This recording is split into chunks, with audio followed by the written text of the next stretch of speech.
everyone, myself RJ Nandini from Radio Suno, and this is Dr.N as Bhat, Senior Orthopedic Surgeon in Qatar. I think he's having 47 years of experience in orthopedics field. Am I right, doctor? That's correct. He's almost the orthopedic senior surgeon in Qatar. Yes, I am. In fact, I'm the first orthopedic surgeon of Qatar. I came here in 1975. Great. And I'm proud to say that I've been part of orthopedic surgical history of Qatar, because I started the department in Rumeila Hospital, and after that in 1979-80 we started the orthopedic department in Hamad Hospital, and I have been instrumental in establishing the department, and I was a senior orthopedic surgeon in Hamad Hospital until about 93, and then I started my own hospital in Chennai in India. Oh, great. And then I came back here to start the first private hospital orthopedic department in Doha Clinic Hospital. And then subsequently, an offshoot of that Doha Clinic Hospital, we started the Icon Medical Center, which is a sort of super specialized neuroscience, orthopedics and neurosciences, and bone and joint related surgical center. Oh, great. So I'm with the senior orthopedic surgeon consultant in Qatar. So, doctor, I have prepared a few questions regarding the orthopedic field, and if you could elaborate the questions and the doubts, it would be useful for many of the people who are suffering from orthopedic Sure, it will be my conditions. pleasure. I hope that it will help the people and the society as a whole in their sort of alleviation of the orthopedic problems they are suffering from. Correct. Doctor, can you provide an overview of your background and experience in the field of orthopedic surgery? Well, I think I mentioned just a few minutes ago or a few seconds ago that how sort of the whole thing started for my journey from abroad to this country. But prior to that, I'm qualified from University of Madras, and studious student. I was the best student of the college and the university, all in my MBBS as well as my Masters in General Surgery and Orthopedic Surgery. And then I went abroad and finished my Royal College degrees, and a degree equivalent to PhD from the Liverpool University in UK. And I worked in all these places at the same time. And then from there I went to in Bombay, where I was an assistant professor in the KEM Orthopedic Center. Then I went back to UK because I was requested by my previous consultant there to be with him. Then from there I came to Doha in search of better pastures at that time, and to start the department orthopedics of the Ministry of Health at that time. Doctor, orthopedic surgery covers a wide range of conditions. So could you share some of the most common orthopedic issues that you treat in your practice?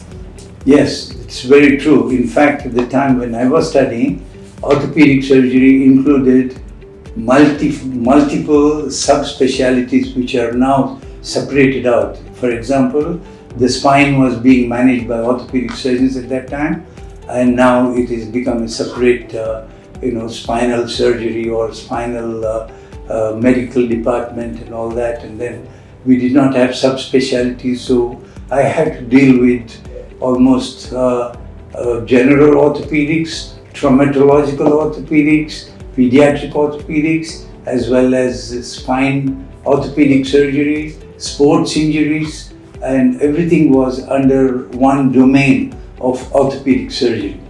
So we had a sort of overall experience of dealing with different subspecialties of orthopedics, which are now mostly sort of sorted out. And during this period, there have been so many innovations in orthopedic surgery that has helped to improve the quality of life for our patients. Okay. Doctor, can you explain the importance of early diagnosis and intervention in orthopedic conditions? And what are some signs that individuals should be aware of? Well, yes, an early diagnosis, or even before that, something called prophylaxis, is the basic need for the prevention and care of any not only orthopedics, any disease in a human being. And in orthopedic surgery, of course, because of the invention of vaccines and antibiotics and all very, very disabling diseases such as tuberculosis and then polio has all been almost close to eradication. Okay. However, still we have a lot of the scenario has changed with people living longer and children and the society as a whole beginning to understand the significance of various aspects of orthopedics. So we now mainly deal with where there is a facility for receiving the injured patient, that like traumatology, road accidents and industrial accident, domestic accident. Then we treat a lot of orthopedic trauma patients, but in private practice it's not extremely common in this country, in Doha, because of the medical legal aspects involved in managing trauma cases and road accidents. But we do deal with all other kinds of pains and aches and diseases related to bone and joint, as bone and joint parts of the human being. And the prophylaxis is basically not to neglect any sign or a symptom related to a bone and joint aspect of the human being. And then we can, people take it for granted sometimes, or people overact, but there is no need to overact, but not to unnecessarily sit on their pain and aches and waiting to see what happens. Okay. But it may be a bit late, but it is not to rush, but at the same time not to kind of neglect the symptoms, and when it is necessary to take advice from the concerned specialist, because these days all kinds of super specialists are available related to any branch of the medicine, and so it is in orthopedic surgery. So main prevention is to take good care and remember a few important things like a joint pain or a joint stiffness or a swelling around the joint or stiffness of the joints in the body as a whole, or anything causes some kind of deformities. And in the newborn children, if the various parts of the body are in good shape or not. So these are some of the things that we need to keep in mind, and especially in elderly people where their lifespan is now being extended, it's a possibility that they will go in for wear and tear or degenerative diseases of their joints and as well as the spine. And these cause disabling symptoms of stiffness and pain.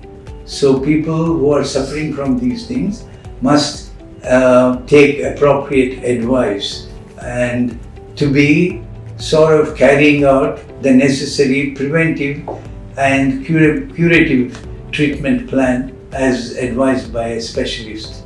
That is the important thing. Like you said, the newborn child, no? So it would be more difficult than an aged person which is treated, right? Yes, that's so right. Because what are the treatments you give for the newborn? A newborn child is normally examined by a pediatrician, and the pediatricians are now trained to detect significant abnormalities or hidden abnormalities in children.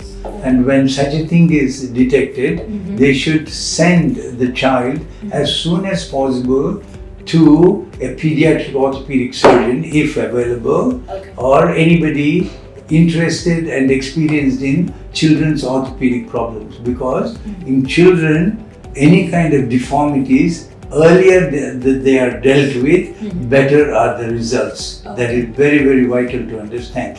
not to neglect children's deformities, because once they start growing, the deformities get more rigid or stiff, then it becomes very difficult to manage them. Okay, doctor. Okay. So, how does the rehabilitation process typically work after orthopedic surgery, and what can patients expect in terms the recovery times? The rehabilitation process is a teamwork, where it's not only involves the surgeons or the doctors treating a patient, but also involves the patients themselves as well as the relatives and the team as a whole who are managing the patient. If the patient has some other diseases like rheumatoid arthritis and an orthopedic problem, the orthopedic surgeon does his work of managing any surgical necessities, but the rheumatologist will continue with their rheumatological treatment, and the physiotherapist will help the patient to carry out the necessary rehabilitative exercises. And the most important thing is that the patient must understand, along with their relatives, that all this team effort, that they are the part of the team. And only if they follow the advice, they follow the instructions, then only they can get better. See? If it is not done, everybody's effort is in vain. It is not going to be of any benefit to anybody, just a waste of time. So the patient should cooperate with the doctors very and much, their team. very much. Yes. Okay. So Dr. With the aging population, there is an increasing demand for the joint replacement and all, no? So can you discuss the latest developments in the joint replacement surgery and the materials used for the implants? Yes, and earlier on I mentioned to you that over the period of my lifetime now, since I started orthopedics in 1968, there has been leaps and bounds of advances in every field of orthopedics. Well, the joint involvement is one of them.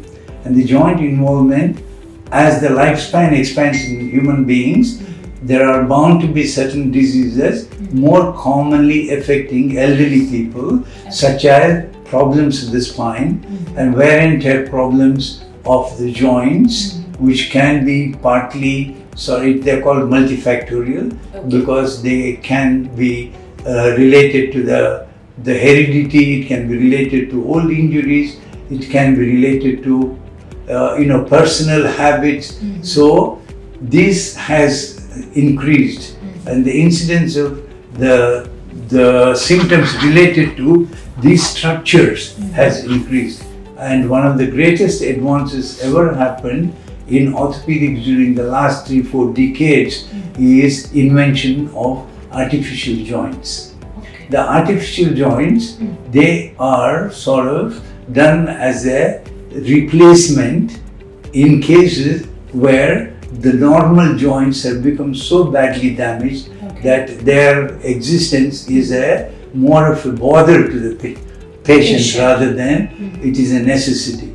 In that cases, we replace the appropriate parts of the joint, like for example, mainly done replacements in India and in many parts of the world is the knee joint replacement. And the knee joint replacement, the thigh part of the bone called femur, we resurface or prepare the damaged part without saving as much bone as possible to get a well-fitting, similar shaped, artificial joint surface, which is done by special components of steel, basically, which are biocompatible with the human beings.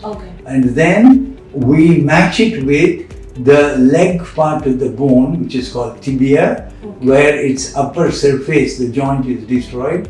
That we prepare again by doing necessary cleaning up and cutting the needful amount of bone, and then putting some special base into the tibial bone, and then putting some special component in between them, which will take the load and articulate and give as much movement as possible without causing pain to the patient. That's what is being done.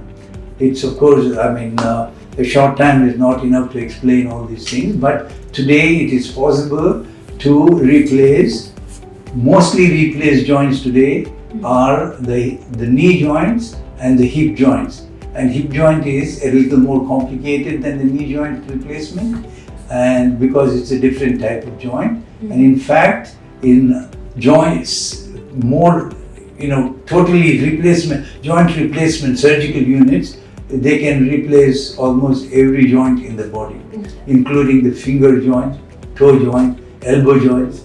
But it is all possible. Yeah, like you said, the replacement of knee joint I think it's common.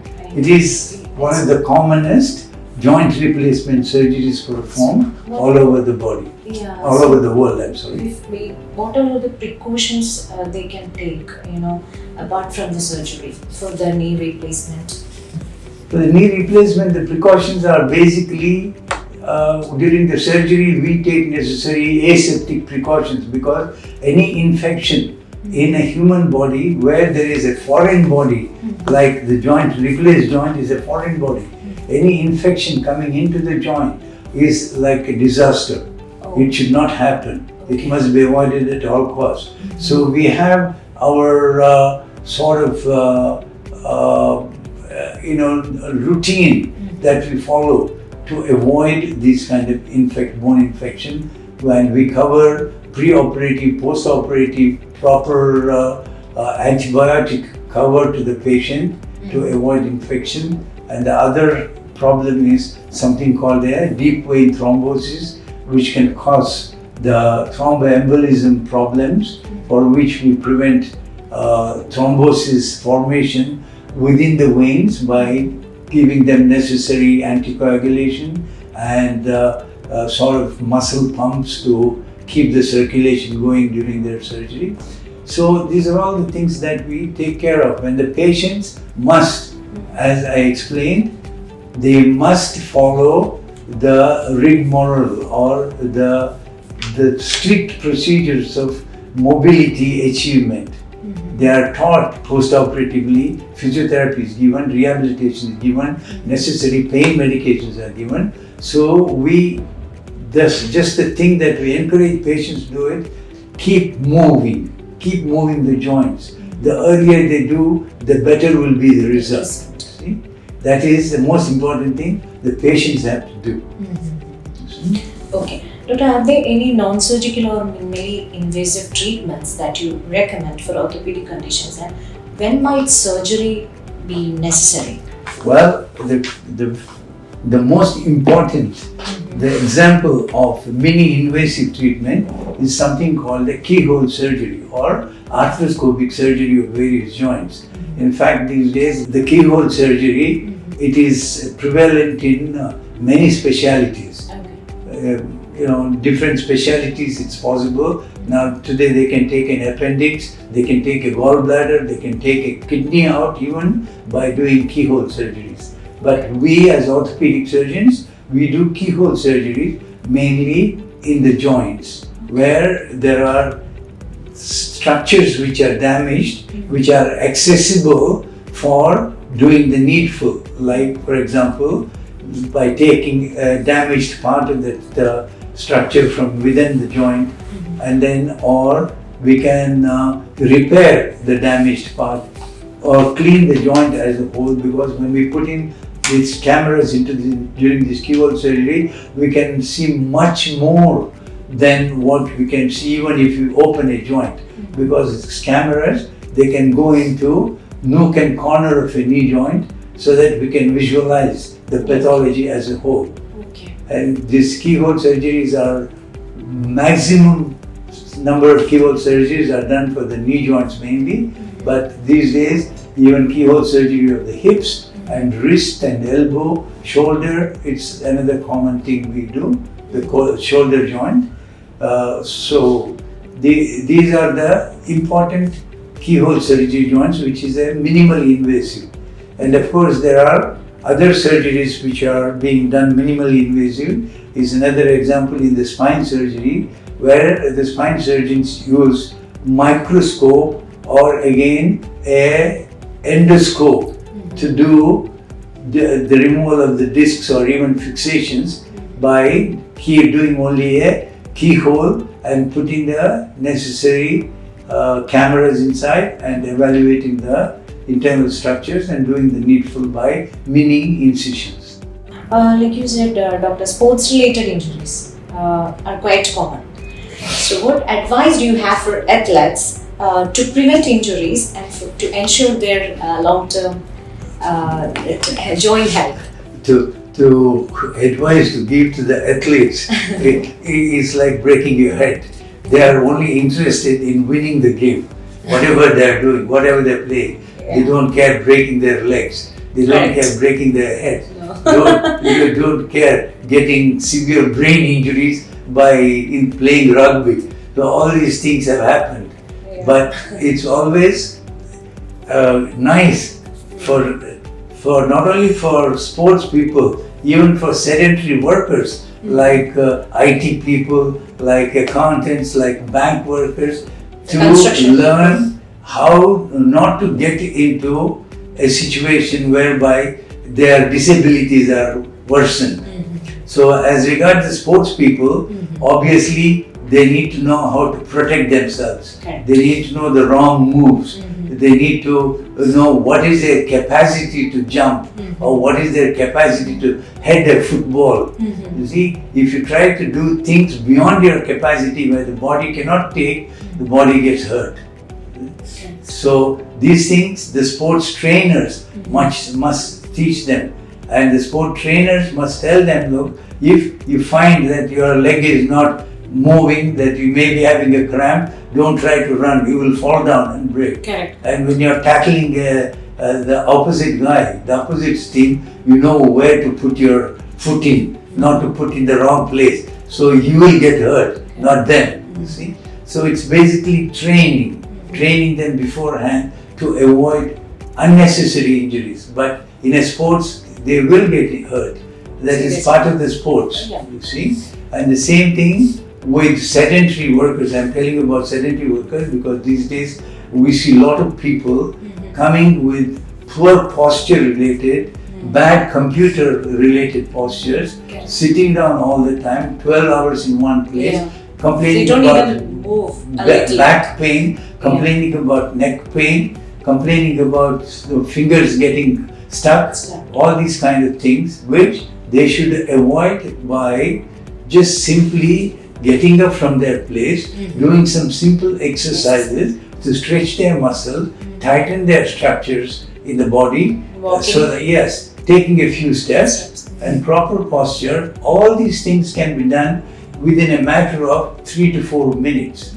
And that will keep them going much longer with less visit to the doctors. You see, this is very, very, very vital, and I always keep telling my patients who come here that look, when they tell you, when you're taking your IT classes, they should teach you the proper postures for yourselves. And because they are not doing it, you're not learning it, see now what it ends. It may not be the cause, but even if there is a minor cause, it worsens the situation. Correct. And they all get panicky because their livelihood depends on that. So it is very, very vital for them to learn how to protect their own systems. Correct. Whether it's sports injuries or sedentary injuries.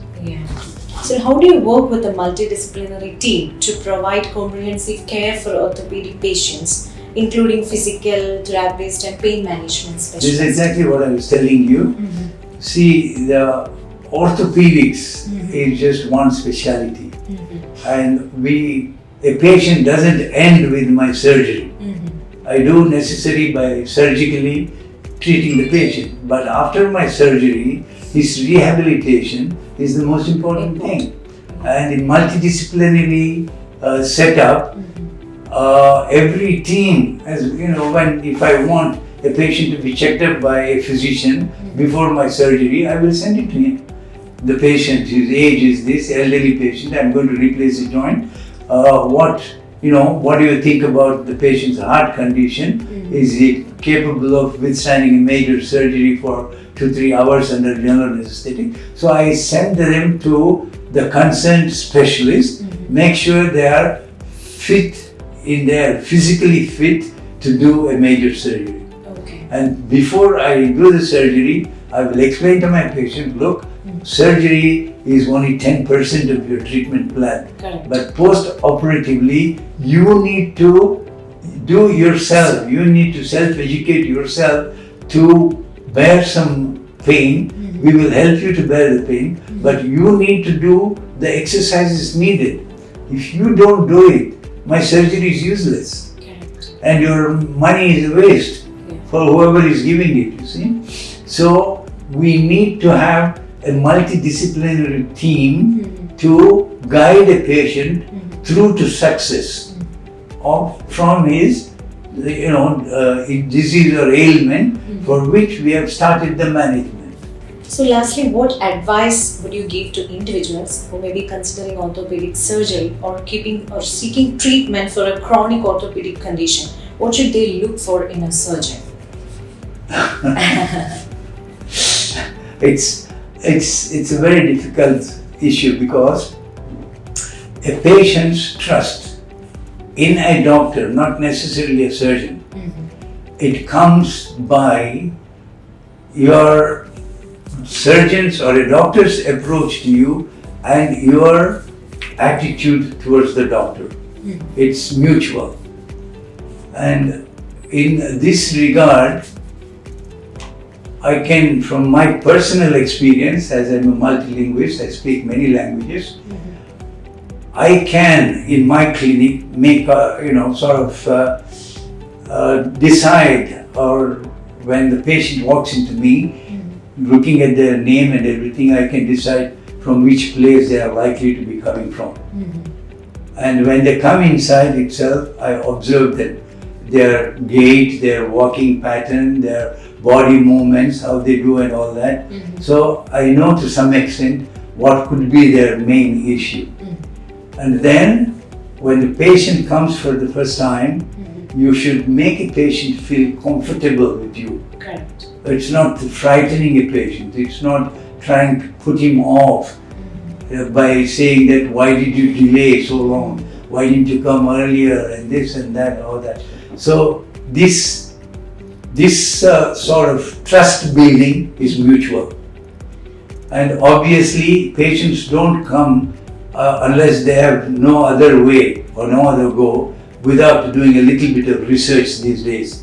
Who is a good doctor, who is not so good doctor, who does best operations, who is basically, so they always come like that. And then if you add a pinch of your flavor to them by talking in their own mother tongue and make them feel, then they know that, oh my God, he speaks my language, so I can express myself, as the way I want.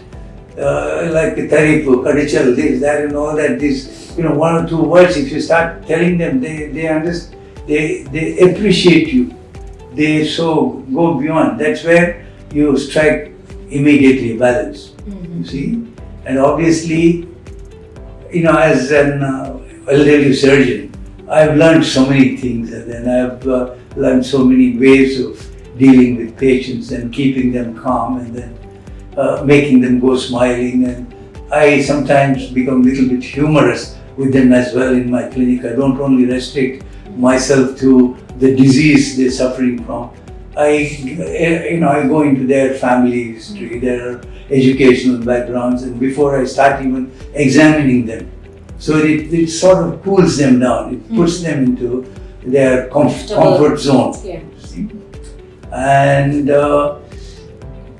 that is, and then of course, they all know who is an experienced doctor, who is not so experienced, and then, so once they come and develop this trust, then they will always be sort of coming to you back. And one patient's trust a doctor develops, that means doctor will get 10 patients from that one patient. Correct. And those 10 patients will tell another 100 Another 100 patients. patients. See, that is how a doctor's practice Correct. becomes popular. Correct. You see? And there is another saying that somebody asked a professor, someone asked, I believe, a professor that, doctor, who's a good doctor and who is the best doctor? See? And the professor quietly said, a good doctor is the one who treats the disease well and cures the patient. The best doctor is the one who treats the patient as a whole, not just the disease. See? Correct. It's an overall management of the patients, both their psyche and soma. Soma is the body, psyche is the mental. And that is what makes a patient love you and like you for years together. Right. And what is the biggest challenge you face with the patients, doctor, and how you overcome the situation? For me, there is no challenge with the patients. If they give me a challenge, I take it as a challenge and I solve it. That is me. But each patient in this world, each person is different. So I cannot apply the same standards to every patient. If I have to go down to the level of pleasing a patient, I will go down to that level. They ask me questions, repeat 10 times, I will answer them 10 times. Don't tell them shut up after 2-3 times, you see. I will answer them, I will explain to them again and again. And the challenge from a patient is that when they don't understand what they suffer from, it's a challenge both for the doctor as well as for the patient. So as doctors, our main job is to make them understand what is their problem, how serious it is, and even if it is serious, you will have to present to them as something that we can do something about it. Don't tell them immediately that, it's a gone case, and then, like in the filmy style that, you have only 1 week to live or 6 months to live. No, all these things are bogus. We should not do all those things to any patient. Even if they are going through, even if we know that he may not survive. We have got to, that is why the communication skills, both the patients as well as the relatives, is very vital.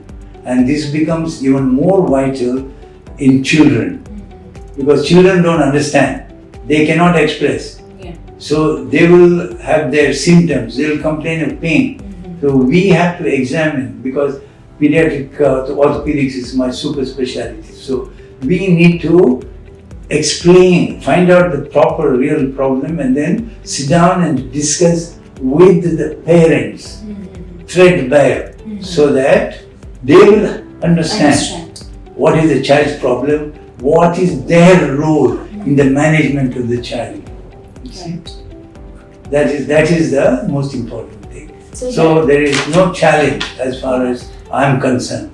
But doctor, some people, if you are telling the real situation on that, this is the problem, this is the situation you are going through. But some people, they will not accept it. No, I don't have this kind. Yes. But if the situation is serious, but the people, they are not accepting. So in that case, will you give any counseling or something like that? That is the time when you will need counseling, so that the patients, they are not sort of becoming what shall I say, that not accepting the truth, not sort of believing that what they suffer from. That is where some of the counseling comes into play, and these people who can get them out of this denial mood. This denial mood is the one, especially something very serious disease. Nobody wants to have that disease. Nobody wants to know that they have that disease. You see, so that denial mood has to be slowly, sort of brought into a acceptance mode. Because if you suddenly give them, it will be like a shock. It will only make them worse, both to the patient as well as to the relatives. So it all has to be put in very gently, very slowly, very compassionately. You should not sort of discuss things in front of everybody else. You should take them separately and sit down and discuss with them. And you move them as it is your family. See? And that you are a person who know about the problem. So you need to explain to them how to reach into them. That is the most important thing. And thank you so much, Doctor, for your precious time you spent with us. It's my pleasure.